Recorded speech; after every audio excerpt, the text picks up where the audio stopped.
What's going on there, YouTube, and welcome to Fresh Comic Stories. Guys, this is the channel where we basically sit down and cover different kinds of comic book stories. Now guys, today we're gonna jump back over to DC Comics. And the reason why, guys, because one of you guys out there asked me to continue our coverage over Super Sons. Now guys, the next story we have to cover is Super Sons of Tomorrow. Now, this was a 5-part crossover event that took place about 2 years ago. But guys, in this storyline right here, we have a Tim Drake who comes from the future where he becomes Batman. But the thing is though, this future Tim Drake is okay with killing people, and every once in a while he comes back from the future to kill somebody to apparently save the future. Guys, I do hope you enjoyed this video, and if you do, please hit the like button and also subscribe. But guys, let's dive into Super Sons of Tomorrow. Now guys, to begin our story, we do pick up with Bruce Wayne. Now the thing is though guys, right now Bruce Wayne is enjoying a quiet night at his home. Now the thing is though, out of nowhere he does get attacked by Tim Drake from the future. Now guys, like I mentioned in the intro, Tim Drake right here is from the future, a future where Tim Drake becomes Batman. Now the thing is though guys, every once in a while, this Tim Drake from the future sometimes comes from the future to apparently save the future by killing somebody in the past. And right now, he is trying to remove Batman out of the equation because Batman is not his goal to kill off today. Right now, somebody else is, and Batman could be a problem down the road. And so right now, he is just trying to remove Batman. Now, of course, he is able to do that very easily after like 8 to 9 pages of the two characters fighting. Now, once he is able to defeat Batman, he does go to the Batcave and he does look into what Batman has in his Batcave. Guys, Batman always has a plan to take down each member of the Justice League. And he's kind of like, I need one of these to remove a certain somebody. Now, we do jump over to Superman. And the thing is though guys, we pick up with Superman right now in the Fortress of Solitude. Now guys, right now you have Superman just trying to repair the fortress because there was an attack in the earlier part of DC Comics. Now the thing is though, while he is trying to repair the Fortress of Solitude, he does get attacked once again by Tim Drake from the future, who apparently becomes Batman. Now, of course, you do have Superman realize that this is not his Batman, that this is a different Batman, and of course he is able to figure out that this Batman is of course Tim Drake. Now you do have Superman and Batman Tim Drake kind of go back and forth also, kind of like Bruce Wayne did when he fought against future Tim Drake. The thing is though, once you have like Superman putting Tim Drake on the ropes, you do have Tim Drake surprise Superman by basically trapping him inside some kind of device that lets out red kryptonite. And guys, red kryptonite just weakens Superman's powers. And so right now, Superman is unable to do anything because he is now trapped inside some kind of device that's releasing red kryptonite energy. Now, again, this is not Tim Drake trying to kill off Superman. This is him also removing Clark Kent out of the equation. Because guys, this is where we come to find out what is Tim Drake's goal. Tim Drake's goal this time, from coming from the future, is apparently to kill off Jonathan Kent, the son of Superman. And that's why he removed Batman and Clark Kent out of the way, so that future Tim Drake is able to kill off Jonathan Kent. Now guys, with Superman and Batman Bruce Wayne both out of the way, of course, for Tim Drake from the future, he believes that now it's easier for him to take down Jonathan Kent. And so you do have future Tim Drake go over to the home of Clark Kent and his family and try to complete his mission. Now, the thing is though, when future Tim Drake gets in the house and he basically shoots up the bed thinking that he hit his target, he comes to find out that Jonathan Kent is not there, that Jonathan Kent snuck out of the house while Lois Lane was not looking. Now, we do jump over to where Jonathan Kent has snuck off too. He basically snuck off to join the Teen Titans on one of their missions. Now, we do get a few pages of the Teen Titans fighting against a bunch of like C-list characters that nobody cares about, but the thing is though, Robin realized that Superboy is there. Now, this is Robin basically reminding Superboy that he is not part of the Teen Titans, not just yet.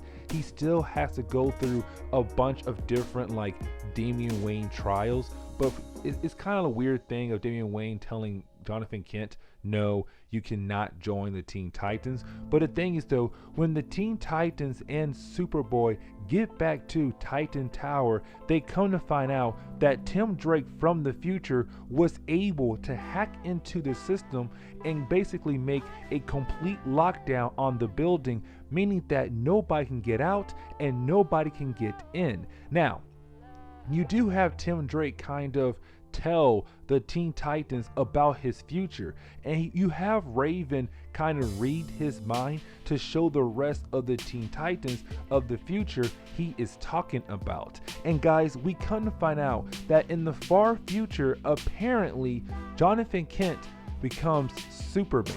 But the thing is though, he does gain one of the powers of his father, the solar flare. And the thing is though, guys, the solar flare is basically this power where Superman released a lot of solar energy around him, and it could hurt a lot of people. But the thing is though, you do have Tim Drake from the future tell us that in the far future, when it comes to Jonathan Kent, when he does use the ability of the solar flare, he does blow up Metropolis, killing 1 million people. And so right now you have Tim Drake saying, I'm trying to prevent that because 1 million people died thanks to Jonathan Kent releasing a solar energy in the middle of Metropolis. Now, you do have the Teen Titans try their best to break out of the Titan Tower and try to get to future Tim Drake, but of course they're unable to.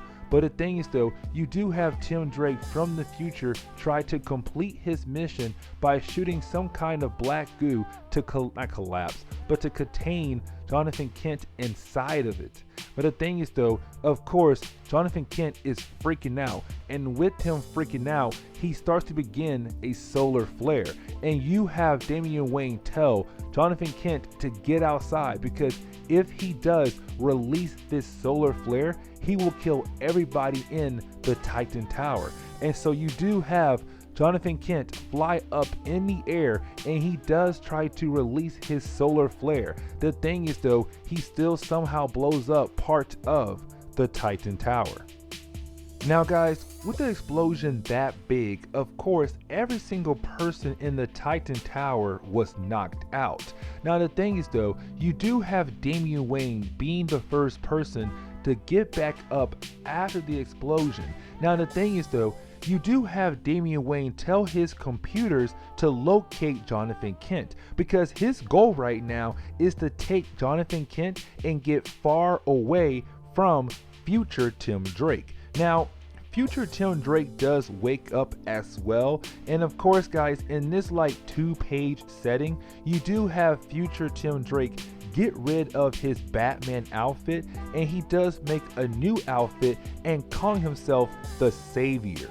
Now guys, honestly, that part right there is not even important. It's just Tim Drake getting rid of the Batman title. Now, we do kind of jump over into the future, and guys, we kind of find out that there are 3 characters watching over Tim Drake trying to kill off Jonathan Kent. And guys, we kind of find out the 3 characters are Connor Kent, Bart Allen, and Cassandra Sandsmark. Now guys, these 3 characters, they become Superman. the Flash, and Wonder Woman in the far future, alongside with Tim Drake becoming Batman. And the thing is though, their goal right now is to pull their friend back from the past into the future, because he could change everything by killing off Jonathan Kent.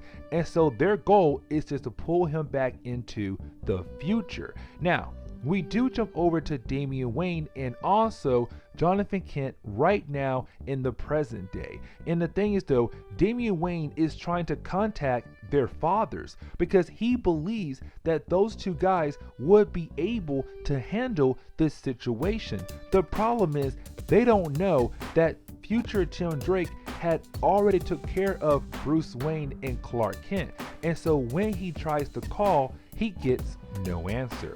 Now, we do jump back over to the rest of the Teen Titans. And the thing is though guys, with the rest of the Teen Titans, right now, they're all just waking up after Robin and Jonathan Kent have disappeared. Now, Kid Flash does find a note, and this note does tell the Teen Titans to give Robin and Superboy some time, because right now their goal is to figure out how to handle this future Tim Drake. Now, this is where you kind of have the Teen Titans basically break up into two different teams. Now, I don't mean that they break up into two teams and go out there and look for Damian Wayne and Jonathan Kent. What I mean is that you have the team break up into two groups on how to handle the Jonathan Kent situation. Now, you do have the future Tim Drake appear out of nowhere, and he does try to make the Teen Titans tell him on where in the world is Jonathan Kent. Now, of course, the Teen Titans have no idea where they are, and so when he asks, they're kind of like, bro, we have no idea where he is at. Now, you do kind of have Raven and Beast Boy join future Tim Drake's side on how to handle the Jonathan Kent situation. Now, the reason why Raven and Beast Boy joined Tim Drake's side is because, guys, back in the New 52 era, when DC gave us the Teen Titans, the younger Tim Drake was the leader of that team.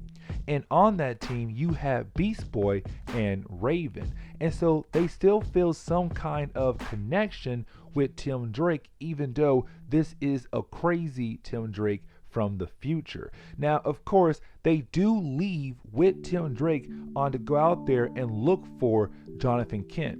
And that leaves Starfire, Aqualad, and Kid Flash as a second group to go out there and look for Jonathan Kent, because they disagree on how to handle the Jonathan Kent situation with future Tim Drake. Now, guys, of course, with Aqualad able to detect people in the water, he was able to locate both Jonathan Kent and Damian Wayne. Now, once Starfire, Kid Flash, and Aqualad are able to get to the boys, at first, you do have Damian Wayne and Jonathan Kent play defense, because right now they're afraid that their friends are going to take them back over to Tim Drake. Now, you do have Starfire talk to Robin, and she says, no, we're on your side. We believe that we should get Jonathan Kent somewhere safe, because right now this Tim Drake is out here trying to kill him.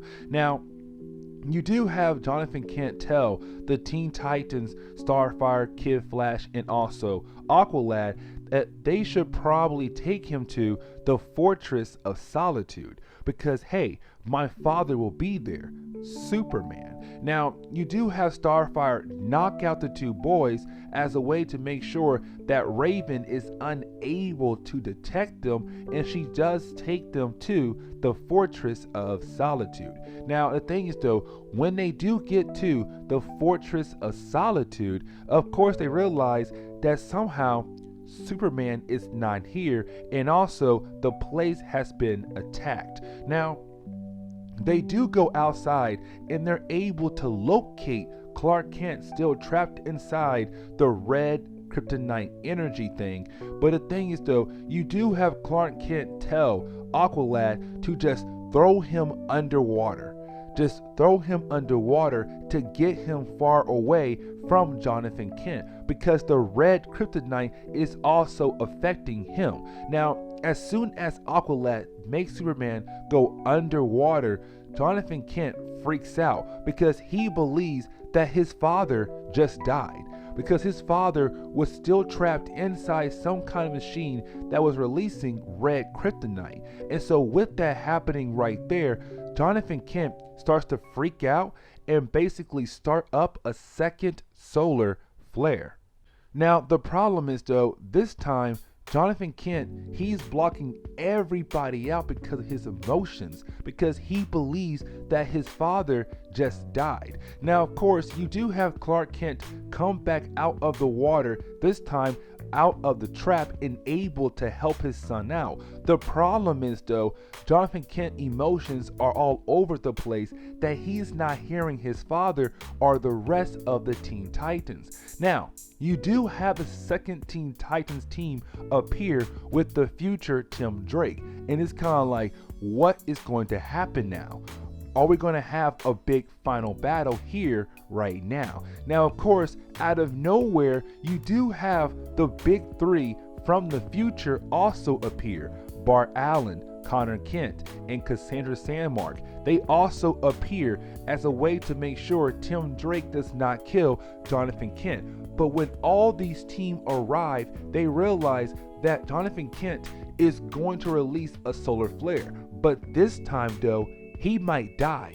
And so you have all three teams try to work together to keep Jonathan Kent's solar flare kind of in a one small area nearby the Fortress of Solitude. But the thing is, though, they're trying to take that energy out of him before he's able to let it go. Now, you do get a few pages of the three teams working together as a way to contain the solar flare. But the thing is, though, Tim Drake realized what he did, that this is all his fault. It's now his fault that a young boy might die. And so you have Tim Drake basically tell Kid Flash and the future Flash, Bart Allen, to kind of run nearby him as he jumps in the solar flare with his time machine stuff, and hoping to take the energy with him. And of course, he was able to do that. Now, to the eyes of the rest of the heroes, the future Tim Drake just died. But in reality, using his time machine thing, he was able to jump into the time stream. But now he's stuck in the time stream. Now guys, when it comes to the last chapter, honestly, it's just DC wrapping everything up in a hurry. And what I mean is that, guys, you do have Connor Kent, Bart Allen, and Cassandra Sandmark talk to the present day heroes. Now, of course, you do have a few people from the present day roster ask the future heroes what happens in the future. And of course, you do have Connor Kent say, listen, a great man once told me to never ever tell the future to people from the past, because if they try to change the future, bad things can happen. And so you do have Connor Kent, Bart Allen, and Cassandra Sandmark leave the present day heroes to go back into the future. Now, you do have Clark Kent take all the Teen Titan members and he takes them over to the home of the Justice League. Now, once they arrive, you do have Clark Kent say, listen, for right now, you can use this base to kind of discuss on different matters between the Teen Titans, because we all know your home base got blew up by my son. And so right now, you guys can use our base as a way to kind of discuss different things y'all need to discuss. Now, the only topic that comes up if Jonathan Kent should join the Teen Titans. And the thing is, though, guys, you do have Damian Wayne say yes, he should join the Teen Titans. But you have the rest of the Teen Titans all say no. Because what happened today, we never know that in the future, Jonathan Kent could do that again. He could go crazy and be unable to control his solar flare. And with that right there, the Teen Titans have basically denied Jonathan Kent membership to the Teen Titans. Now, guys, this is where we are going to end today's video. And guys, if you did like today's video, please leave me a like down below, and also subscribe for more comic book videos in the near future. Also, any suggestions on books I should read, let me know in the comments below. But guys, I'm out of here, and I'll see you in the next comic book video.